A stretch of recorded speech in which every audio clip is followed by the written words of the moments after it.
Okay, here we are at Michigan and Jefferson and Plymouth. You can see the red light is blinking. There's no system for the stoplight. There was an accident. Apparently a semi had hit something trying to make a turn on the upper left-hand corner there and knocked something out of whack. But my point here is that what would usually result in a long backup of traffic, in the absence of this stoplight that's supposed to regulate and provide a safe traffic flow, in the absence of that, the traffic is not backed up. It is flowing nicely, flowing freely, and generally you do not have more than just a couple cars waiting at a time. This is on a Saturday afternoon, probably right around 1:20 Eastern in the afternoon. Traffic's not particularly heavy, but I would say at this time of day you would have many people lined up waiting to get the green light. Some advantages here. For one thing, when the intersection is completely clear, no traffic waiting. Anyway, one good thing is that when people come up to this intersection, they're not trying to shoot a text real quick while they're waiting because they don't have time to. And for another thing, I'm sure many of them are a little more cautious and focused on what traffic there is. Okay, we have a line up there on the north side of 4 cars. See how long it takes them to get through. Normally you'd have to wait between 45 seconds to maybe a little over a minute, 20. Anyway, this is kind of a good metaphor that maybe too much regulation or too much restriction is not even needed, because pretty much got all those cars through there on the north side. Too much regulation is not even needed. We are self-regulating to an extent.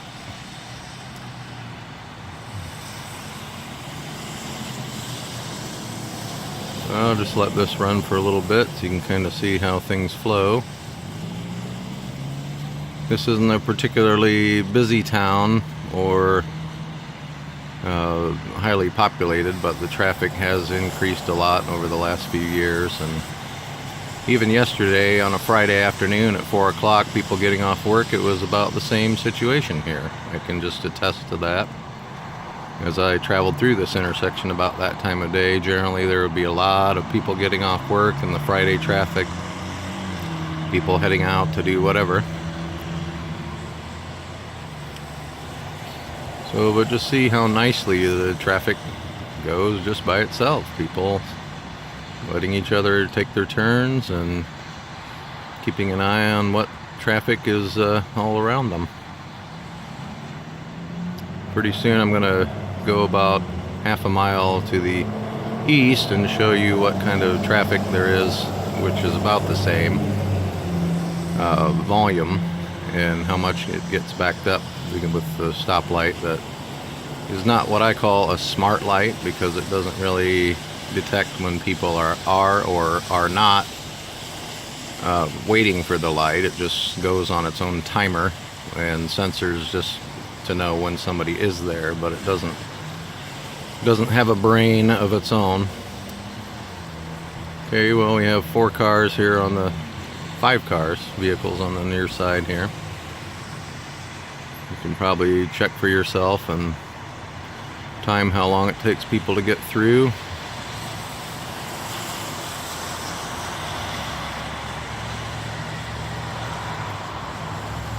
It's just amazed me when I saw it in this time of day in this particular intersection, how it just got totally cleared out. And there are instances where there's just no traffic at all waiting at the light.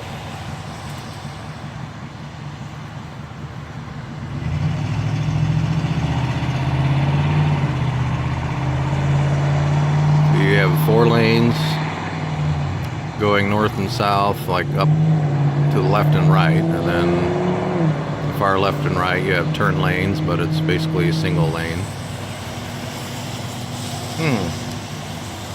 Not much traffic backed up here, I'd say.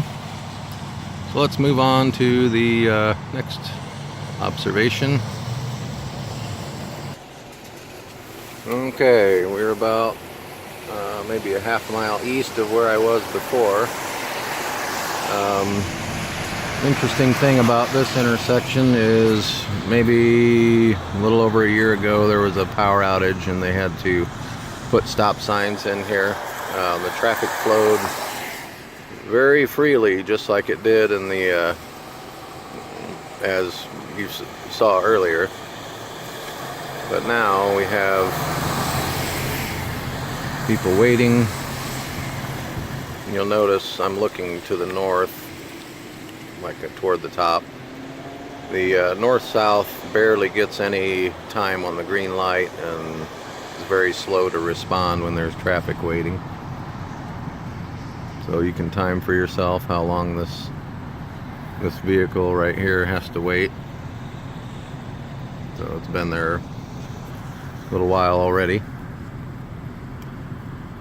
So not much traffic's been built up.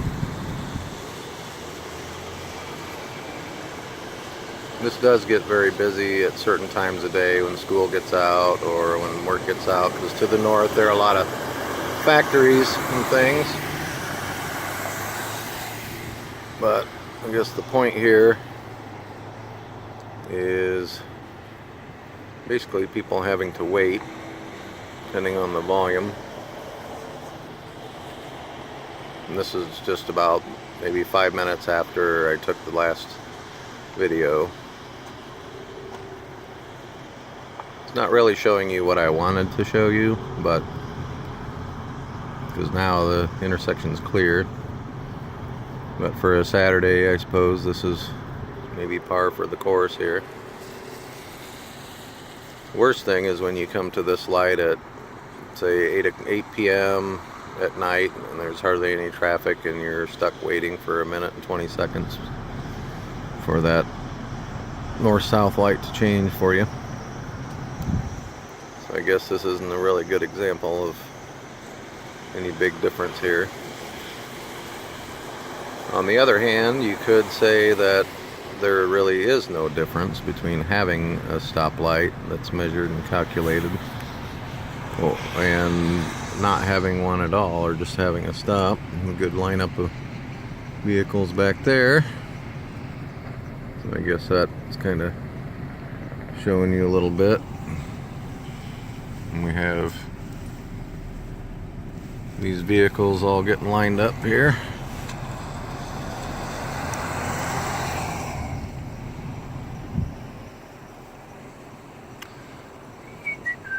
So we can wait a little bit. Oop, they get to go.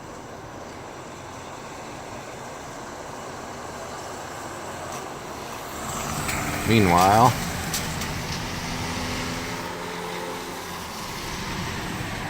oop, they finally get to go here.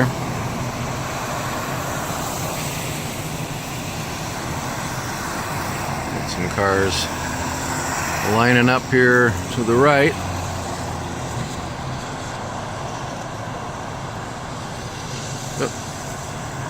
Sorry, can't go anymore. Gotta stop. Gotta stop.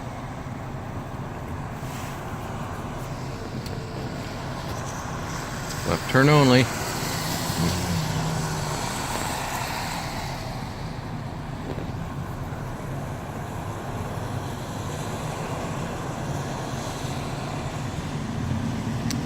So I guess whatever you want to think about this.